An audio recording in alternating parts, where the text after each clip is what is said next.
Laetitia Hallyday battue par son père avec une cravache, le gros mensonge dévoilé. En 2 décennies, Laetitia Hallyday a bien changé.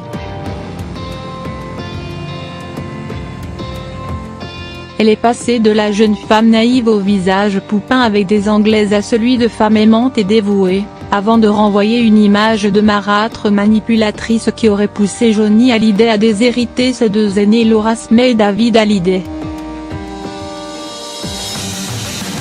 Pourtant, pour Laurence Piéaud, directrice de la rédaction de Closer, et François Vignol, directeur adjoint des JT de M6, Laetitia Hallyday n'est ni une sainte, ni une harpie.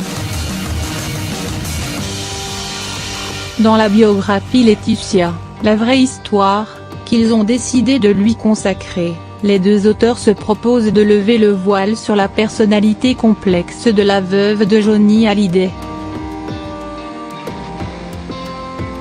Ils révèlent notamment qu'il est arrivé à Laetitia de quelque peu réécrire son histoire pour plaire aux rockers. En effet, selon Mamie Rock, qui s'est confiée aux auteurs, Laetitia avait dit à Johnny que son père l'avait battue avec une cravache. Ce n'est pas vrai /. Comme Johnny avait eu une jeunesse malheureuse, elle voulait montrer qu'elle aussi avait été malheureuse. Des bêtises /. C'est ainsi exclamé la grand-mère de Laetitia. Mais selon Laurence Piéaud et François Vignol, ce n'est pas le seul mensonge à mettre au crédit de la mère de Jade et Joy. Ces dernières années, Laetitia Hallyday s'est souvent confiée sur une enfance compliquée avec des problèmes d'anorexie et des responsabilités précoces. Elle avait ainsi déclaré avoir quitté la France très jeune pour aller soutenir son père dépressif après un chagrin d'amour. Ce dernier livre dans cette biographie une toute autre version des faits.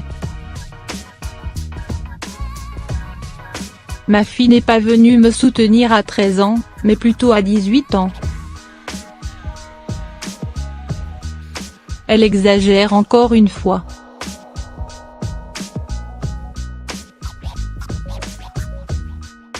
C'est vrai que j'avais un chagrin d'amour, j'étais un peu malheureux, mais je n'ai jamais été prostré dans une chambre noire. Et ma déception amoureuse n'a duré que 2 mois.